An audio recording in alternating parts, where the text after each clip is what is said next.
하나님 사랑에 빠지다라는 말씀의 제목으로 거룩하신 주님의 말씀 전하겠습니다. 하나님 사랑에 빠지다. 여러분들은 하나님이 우리를 사랑하고 계시는 그 하나님의 사랑을 느끼고 계십니까? 아멘. 네, 하나님은요, 오늘 이곳에 있는 저 그리고 여러분 우리 모두를 전부 다 사랑하십니다. 변하지 않는 그 하나님의 그 속성, 바로 우리를 여전히 사랑하고 계신다라는 이것을 믿으시길 바랍니다. 이 세상을 살아갈 때 하나님이 나를 사랑한다라는 것을 우리가 믿는 것, 정말로 저는 중요하다고 봅니다. 그리고 그러한 사랑이 어떠한 사랑인지를 이해하는 것도 믿는 그리스도인들이 반드시 알아야 할 지혜라고 저는 봅니다. 하나님의 사랑이란 어떤 것일까요? 여러분들은 하나님의 사랑을 무엇이다라고 여러분들 이해하고 표현하실 수 있습니까? 하나님의 사랑, 성경 단어에도 아가페의 사랑이다, 우리가 지금 히브리어로 바라보고 있는 헤세드다, 여러 가지 단어들이 있잖아요. 수많은 언어적인 것들로 표현할 수 있는 하나님의 사랑이란 도대체 어떤 걸까요? 그냥 처음부터 모든 것들을 다 참아주고 인내해주고 기다려주는 것이 하나님의 사랑인가요? 아니면 때론 적절한 당근과 채찍으로 그것들을 베푸시는 게 하나님의 사랑일까요? 도대체 여러분들은 하나님의 사랑을 어떻게 이해하고 계십니까? 오늘 시편 107편 이 후반부의 말씀, 전체적으로 시편 107편은요 미상으로 알려진 이 저자가 하나님의 선하심과 인자하심이라는 그것들의 전제하에 하나님께 감사하는 것입니다. 이게 무슨 말인가 하면 이 저자는요, 하나님께 내가 감사한다라고 1절에서 외치면서 그 이유는 하나님의 선하심과 인자하심 때문이라고 말하고 있어요. God is good. 하나님은 선하신 분이시다. 또 steadfast love라고 하는 그 인자하심을 가지신 그 하나님의 사랑이 우리에게 늘 변함없이 있다라는 것인데요. 그런데 그것 때문에 오늘 저자는 감사하다라고 얘기합니다. 그렇다면 우리는요, 오늘 말씀을 통하여서 23절로 43절까지의 말씀을 들여다보며 오늘 말씀 속에서 하나님의 사랑은 우리에게 무엇이라고 말하는지 하나님의 사랑에 대해서 한번 고민해 보려 합니다. 오늘 첫 번째로요, 하나님의 사랑은요, 우리의 연약함을 깨닫게 하시는 것이 바로 하나님의 사랑이에요. 오늘 말씀 23절을 보면요, 이렇게 나와 있어요. 배들을 바다에 띄우며 큰 물에서 일하는 자는, 자, 이 23절 말씀은요, 우리의 인생에 대해서 가장 먼저 얘기해 주고 있는 거예요. 우리의 인생은 뭐냐? 바다 위에서 일하는 자라는 거예요. 저와 여러분들의 인생은요, 넓은 바다 위에서 그 큰 물에서 일하는 자입니다. 영어 성경으로 바라보니까 여기에 이제 비즈니스라고 표현되어져 있더라고요. 그러니까 어떤 무역을 하는, 그 세번역 성경도 넓은 바다에서 무역하는 자 이렇게 되어져 있어요. 그런데 여기서 우리가 이 단어를 정확히 이해하려면 이 일이라는 것이 무엇인지를 우리가 깨달아야 합니다. 오늘 말씀에서 이 일이라는 것은 히브리어로 멜라카, 이것은 봉사, 직무, 다시 말해 하나님으로부터 우리에게 주어진 부여된 일을 말하는 거예요. 무역 비즈니스를 하든 뭐든지 여러분, 이 땅에 존재하는 모든 사람들, 우리의 존재 목적은 우리는 하나님을 위해서 부여받은 일들을 감당하는 사람들로 이 땅을 살고 있습니다. 믿으십니까? 그런데 그러한 세상 한복판에서 그 일을 감당하는 저와 여러분, 우리 모두가 어떠한 자라고요? 하나님을 위하여 일하는 자가 되어야 된다라는 거예요. 그런데 그 세상이 어떻다고요? 세상을 보니까요, 그냥 바다의 큰 물에서 일하는 그 물이 어때요? 때로는 거친 풍랑도 일기도 하고 잔잔하기도 하고 소용돌이가 치기도 하고 막 상황이 때에 따라 바뀌면서 그렇게 때로는 위기도 있고 평온도 있고 그러한 것이 바다인데, 그런데 그곳에서 24절에 보니까 여호와께서 행하신 일들과 그의 기이한 일들을 깊은 바다에서 보나니라고 되어져 있어요. 그게 무슨 말이죠? 결국 여러분, 우리가 살아가는 이 세상의 모든 역사는 하나님이 주관하시고 하나님이 보이시는 삶의 현장이라는 거예요. 내가 아무리 내 노력을 다하고 내가 최선을 다한다고 해도, 내 지혜로 내 능력으로 내가 살아가고 있다고 말해도, 여러분, 그 표현 속에서 가장 중요한 건 우리들은 주님이 부여하신 일들을 하나님을 위하여 일하는 자로 섬기는 자이고요, 이 넓은 세상의 주관자는 하나님 되신다는 사실입니다. 결국에 이 원리가 우리들이 살아가는 이 인생, 근데 하나님이 어떻게 일하시죠? 25절에 보니까 여호와께서 명령하신 지 광풍이 일어나 바다 물결을 일으키신다. 하나님은 기이한 일들 이런 것들 행하시는 분인데 어떻게 행하셨나? 하나님이 말씀으로 광풍을 일으키시고 물결을 일으키시고 그렇게 일하고 계신다라고 설명하는 거예요. 그런데 그 속에서 하나님이 주관자 되시고 우리는 하나님을 위하여 맡겨진 일, 부여받은 일을 행하는 자인데 여기서 놀라운 사실 하나가 바로 26, 27절에 나와 있어요. 그들이 하늘로 솟구쳤다가 깊은 곳으로 내려가나니 그 위험 때문에 그들의 영혼이 녹는도다. 27절입니다. 그들이 이리 구르고 이리저리 구르며 취한 자같이 비틀거리니 그들의 모든 지각이 혼돈 속에 빠지는도다. 아멘. 여러분, 이 26절과 27절이 굉장히 임팩트 있는 게 우리의 연약함을 깨닫게 하시는 이 바다와 같은 곳에서 역사하시는 하나님을 우리는 마주하게 됩니다. 하나님의 손에서 하나님이 명령하셔서 광풍이 일어나고 바다 물결이 일어나는 요동이 일어나기도 합니다. 그런데 그러한 세상 속에서 우리는 하늘로 높이 솟구쳐 들려 올라갔다가 깊은 바닷속까지 떨어졌다가 빠져들어서 들어갔다가 이리저리 튕겨나가며 그렇게 오르내리락 하다가 그때 어떻게 되고요? 그 위험 때문에 우리들의 영혼이 녹아버린다라고 얘기되어 있어요. 영어 성경에 보니까 their courage melted away in their evil plight,라고 되어 있어요. 이게 뭐냐면 그들의 악한 어떤 역경과 공경 속에서 그들의 용기가 사라져 버리는 거예요. 이게 뭐냐면 그들의 그 두려움 때문에 그들이 어떤 무서움들이 막 넘쳐나서 그들의 간이 콩알만해지고 그들이 자신 없어지고 내가 어떤 일을 할 수 있는 능력이 안 된다라는 것을 내 스스로 깨닫고 자신 스스로가 이 역경 속에서 그냥 한없이 자가만지는 거예요. 녹아내리는 거예요. 인간의 힘으로 강하게 하고 내가 할 수 있다라고 믿었던 나 자신의 것들이 넓은 바다 위에서 한순간에 그 풍랑을 맞고 어떤 위기스러운 광풍을 만나며 우리가 그 속에서 취한 자같이 비틀거리고 이리저리 굴러버리며 내가 할 수 있는 게 아무것도 없구나라는 우리 자신의 연약함을 마주하게 됩니다. 그리고 그때 아까 27절 후반에 뭐라고 돼 있죠? 그들의 모든 지각이 혼돈 속에 빠진다. 내가 갖고 있는 내 지식이, 내가 갖고 있는 지혜가 모두 쓸모없다라는 것들을 느끼는 거예요. 인간적인 방법과 내게 주어졌던 나의 지식도 하나님 앞에서 이 하나님의 주권자의 섭리 앞에서는 진짜 난 아무것도 아니구나라는 걸 깨닫는 게 바로 이 바다라는 삶의 현장이라는 거예요. 여러분, 바다라는 삶의 현장에서 저와 여러분들은요, 이 하나님의 사랑을 통해 저와 여러분들은 우리의 연약함을 깨닫게 됩니다. 저는요, 바닷속에 한복판에 빠져있는 저와 여러분, 세워져 있는 떠있는 저와 여러분들은 하나님의 사랑 안에 거하는 자들이라 믿습니다. 많은 사람들은 하나님의 사랑하면 늘 따스하고 안전하고 평화롭고 그런 것들만 생각하죠. 그런데 그렇지 않아요. 하나님은 사랑하는 자들을 위해서 광야를 준비하시고요, 하나님은 사랑하는 자들을 위해서 넓은 바다, 망망한 바다 위에 우리들을 세워놓고 계십니다. 하나님은요, 우리들의 영혼 스스로가 녹아내리는, 나 자신이 깨어지고 성찰되어져서 녹아내리는 그러한 것들을 바다라는 현장 가운데서 그곳에서 우리로 하여금 훈련받게 하시고 터득하게 하시길 원하십니다. 왜냐하면 사랑하기 때문이에요. 사랑하지 않는다면 그냥 건져주시고 그냥 좋은 것만 한없이 베풀어 주시고 두시면 되는데 아니에요. 하나님은 그러한 우리들을 늘 이러한 바다의 한복판으로 내려놓으신다는 거예요. 아까 우리들의 영혼이 녹는다, 이 녹는다라는 단어 히브리어가 이 무그라는 단어인데요, 근데 이것은 녹다, 소멸하다, 어떤 물체가 녹아서 그 형체가 완전히 사라지는 것을 말하는 거예요. 내 자아가 녹아내리는 거예요. 내가 없어지는 거예요. 나라는 존재의 어떤 형태가 사라지는 것이에요. 그게 완전히 녹아버리는 거예요. 바다라는 세상의 한복판에서 수많은 풍파를 겪고 수많은 일들을 겪으며 내가 녹아내리는 거예요. 풍파를 맞으면 내가 더 단단해지고 내가 더 견고해질 것 같은데 반대가 되는 거예요. 녹아버린다라는 거예요.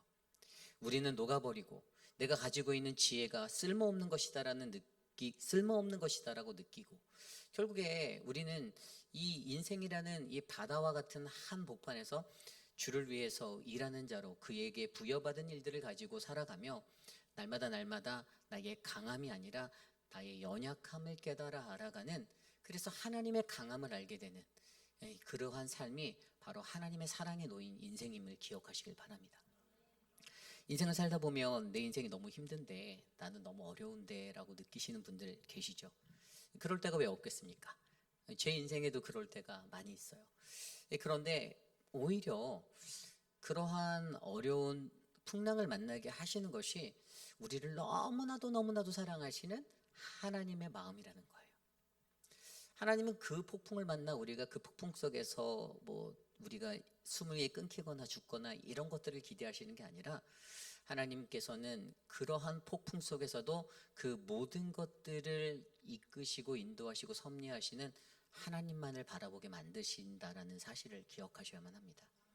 그래서 여러분, 저와 여러분들이 가장 먼저 하나님의 사랑은 바로 저와 여러분 우리의 연약함을 깨닫게 하는 자리임을 기억하시길 바랍니다. 그래서 하나님의 사랑은 고통의 자리가 될 수 있는 거예요. 그래서 하나님의 사랑은 고난의 자리가 되는 것입니다.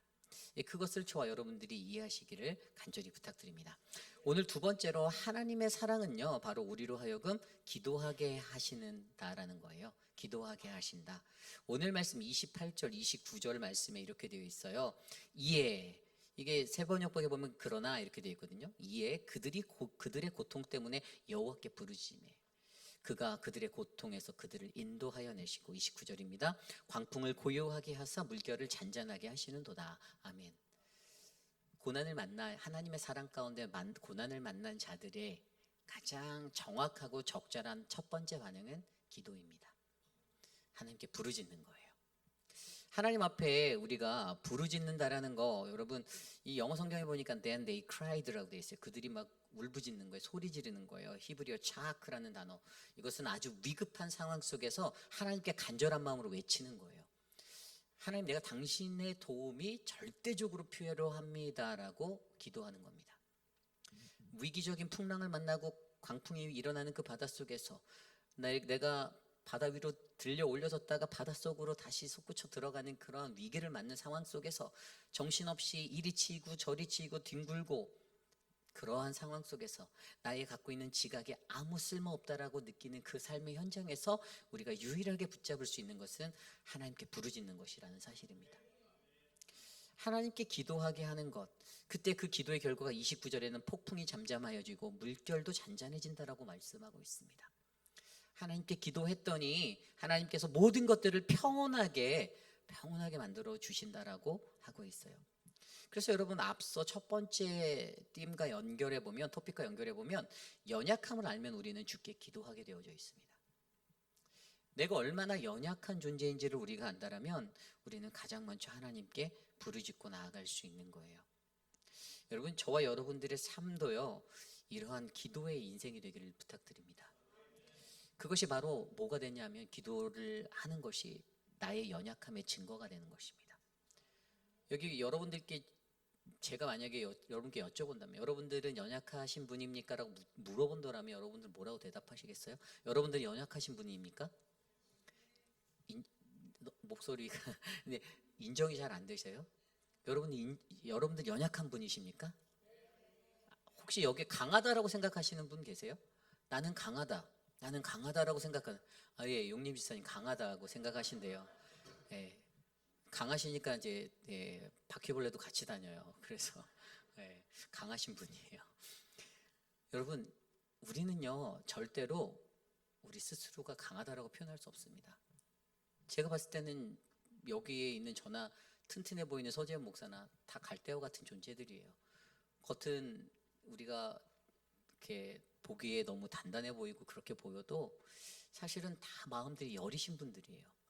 마음속에는 다들 무언가 바람이 훅 치면 한번 훅 날아갈 것 같은 그러한 겨자씨와 같은 존재들이 바로 저와 여러분들입니다. 겉으로는 강한 척하고 살아가지만 속으로는 상처투성이고요. 속으로는 너무나도 연약해서 우리가 진짜 어떻게 표현할 수 없는 그런 늘 아픔과 그러한 것들을 안고 살아가는 존재예요.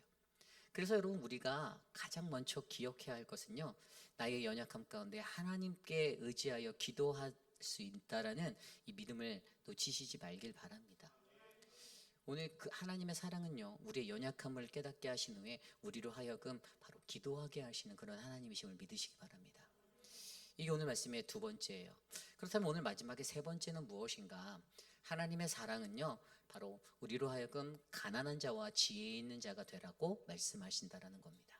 가난한 자와 지혜 있는 자가 되라. 여러분 오늘 말씀을 보면요, 하나님이 어떤 하나님이신지를 33절부터 이렇게 쭉 얘기하는데요. 33절과 34절 그리고 35절과 38절이 굉장히 대조적이에요. 이렇게 33절과 34절은요, 강이 사막이 되고 샘이 마른 땅이 되게 하고 그 다음에 옥토를 소금밭으로 하신다. 그런데 그렇게 만드시는 이유가 바로 죄 때문이다라고 설명하고 있어요. 그 주민의 악으로 말미암아 하나님이 이런 풍요로운 것들을 메마르게 하시고 나쁜 곳으로 사람이 살지 못할 것으로 만드신다. 근데 그거와 반대로 하나님이 35절부터 38절까지는요 다시 사막을 연못으로 만드시고 그리고 마른 땅을 샘으로 바꾸시고 36절에 보면 거기에 사람을 살게 하고 성읍이 세워지게 하시고 37절에 밭을 일고 소출을 거둬들이게 하시고 38절에 번성하게 하신다.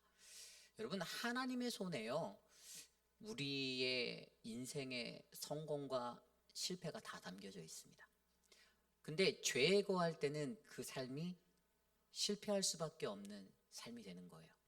그런데 우리가 하나님께 복받은 인생, 그분께 순종하고 그분의 말씀대로 살 때 하나님은요 우리로 하여금 소출을 거두게 하시는 번성케 하는 놀라운 축복을 우리에게 베풀어 주신다라고 설명하고 있어요. 그런데 이러한 하나님 앞에서 과연 우리가 어떻게 살아가야 하는가? 39절과 40절 말씀 보면 이렇게 나와 있습니다. 다시 압박과 재난과 우환을 통하여 그들의 수를 줄이시고며 낮추시는도다. 여호와께서 고관들에게는 능욕을 쏟아부으시고 길 없는 황야에서 유리하게 하시나니 41절 궁핍한 자는 그의 고통으로부터 건져주시고 그의 가족을 양떼같이 지켜주시나니. 아멘. 여러분 뭐라고 나와 있습니까? 주님은 높은 자에게 능욕을 쏟아주신대요. 이 높다라는 것, 이 사람 스스로가 자신을 높이고 고관들에게 자기의 것들로 높은 자리에서 권세자로 살기 원하는 스스로 높아지려는 자는요 하나님의 어떤 방법으로든 끌어내리십니다. 그런데 반대로 41절에 나와 있는 가난한 자, 굉장히 중요한 단어예요. 히브리어로 에브온이라는 단어는요, 이 가난한 자는 사회적으로 약한 자, 연약한 자들이에요. 누군가에게 억압을 당하고 있는 자예요. 근데 이러한 자들에게는요 어떻게 해요? 하나님이 고달픔에서 벗어나게 해주시고 번성케 해주신다라고 오늘 말씀은 전하고 있어요. 여러분 가난한 자가 어떤 삶을 살까요? 억압당하고 있어요. 누군가에 눌려 있습니다. 사회적으로 약자예요. 이러한 마음이 가난한 자들은요 하나님만 전적으로 의지할 수밖에 없는 궁핍한 자입니다. 이들의 삶에는 이 에브연이라는 것은 결국에 하나님만을 전적으로 의지하는 믿음의 삶이 동반되어지는 사람들이에요. 결국에 자기 스스로가 잘할 수 있다라고 자신을 높이는 자와 하나님만을 의지하여 살아가는 사람의 차이가 바로 여기에서 드러나게 되어져 있는 것입니다.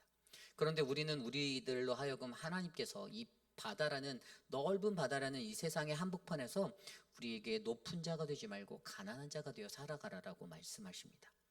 하나님의 사랑이 그걸 가르친다라는 거예요. 하나님의 사랑으로 우리가 높은 자가 되기보다는 우리가 하나님만을 전적으로 의지하고 살아갈 수 있는 그러한 자, 가난한 자가 되라라고 이야기해 주고 계십니다. 또한 다른 한 가지가 마지막 말씀에 뭐라고 되어 있습니까? 42절 43절 정직한 자는 보고 기뻐하며 모든 사악한 자는 자기 입을 봉하리로다. 43절입니다. 지혜 있는 자들은 이러한 일들을 지켜보고 여호와의 인자하심을 깨달으라. 아멘. 지혜 있는 자가 누구냐? 여호와의 인자하심을 깨닫는 자가 되는 거예요. 우리 보고 지혜 있는 자가 되라고 해요.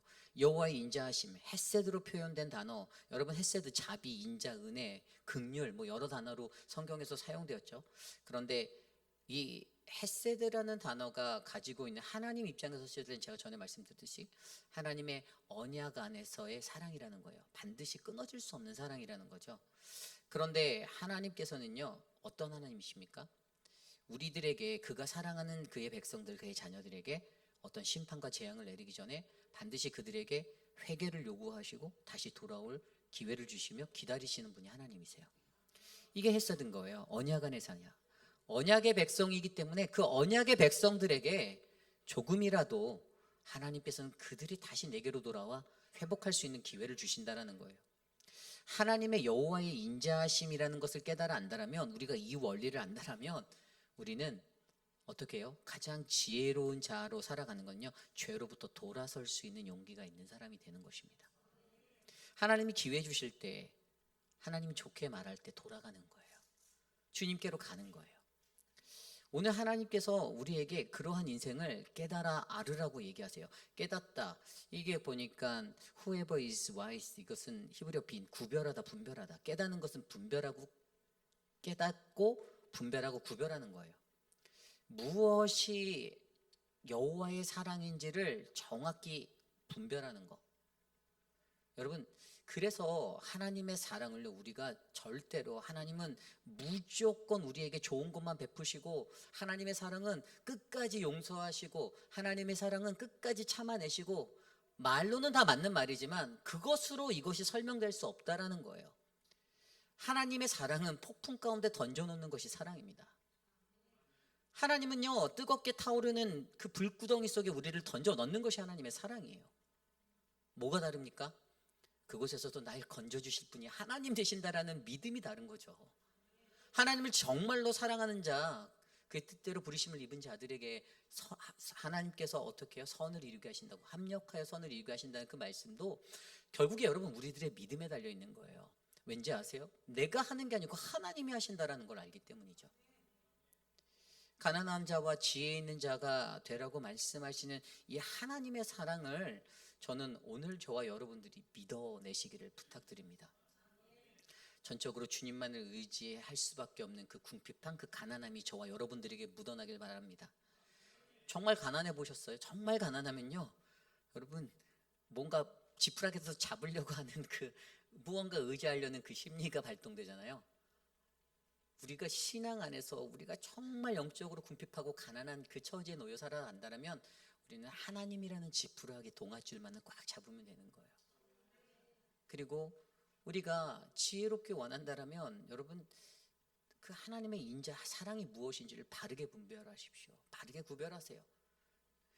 다 참아주고 좋죠. 저도 너무 바래요. 여러분 저도 모든 것들을 다 참고 기다리고 예수님처럼 하지 못하는 그런 것들이 저도 아쉽지만, 그렇게 한다라면 너무나도 좋겠지만, 그런데 그렇게 했을 때 구별을 못할 것 같아요. 그죠? 자꾸만 모든 것들을 다 받아주고 다 하면 언젠가 돌아오겠지, 하나님의 때, 저도 그 하나님의 때를 믿지만, 그런데 목회자로서 분명히 이거는 아닙니다라고 제가 바르게 가르쳐야 하는 것은 저의 본분이라고요. 그래서 여러분, 저와 여러분들에게 오늘 하나님의 사랑은요, 가난한 자와 지혜 있는 자가 되라라는 그 은혜의 자리임을 기억하시기를 바랍니다. 이제 말씀을 정리해 보고자 합니다. 여러분, 오늘 우리는 하나님 사랑에 빠지다라는 말씀으로 제가 전합니다. 하나님 사랑에 빠지는 거, 어두운 깜깜한 바다의 한복판에서, 어두운 그 바다 한복판에서 저 멀리서 유령처럼 그들을 향해 걸어오셨던 예수님의 이야기 기억나십니까? 물 위를 걸어오신 예수님. 베드로가 거기를 발을 디딜까 말까. 근데 여러분, 하나님의 사랑을 경험하려면 발을 디뎌서 빠져봐야지 경험되어지는 게 하나님의 사랑이에요. 빠지지 않고선요, 빠져보지도 않고 어떻게 하나님이 진짜 사랑인지 어떻게 아냐라는 거예요. 하나님의 사랑을 아는 사람은요, 하나님은 어떠한 분이시죠? 요한복음 3장 16절, 우리가 너무 잘 아는 말씀, 하나님이 세상을 이처럼 사랑하사. 하나님 세상을 이처럼 사랑한대요. 이처럼이 뭐예요? 뭐처럼이 이처럼이죠? 아시는 분. 하나님의 사랑의 이처럼은요, 여러분, 자신의 독생자 예수 그리스도를 내어주기까지 사랑하신 사랑이에요. 물론 그것으로 끝없고 언리미티드하고 이터널한 하나님의 사랑이 우리에게 있다라고 우리가 믿는다라면, 근데 그 사랑에 대한 정확한 정의를 무조건 나를 감싸 안아주시고 무조건 내 편이 되어주시고 이런 것이 아니라 우리가 선택을 해야 된다는 거예요. 내가 죄 가운데 설 것이냐, 하나님의 선으로 살아갈 것인가, 이 길에서 내가 어떠한 모습으로 살 것인지는 나의 선택이고, 그 결과에 따라 하나님은 때로는 우리에게 더 거센 풍랑을, 더 큰 파도를 보내주시는 하나님이시라는 거예요. 그 삶의 결과를 우리에게 던져놓고, 과연 오늘 내가 과연 이 폭풍 치는 바다 한복판에서 나는 어떤 인생으로 이 땅을 살고 있는가 점검해 보셔야 된다는 거죠.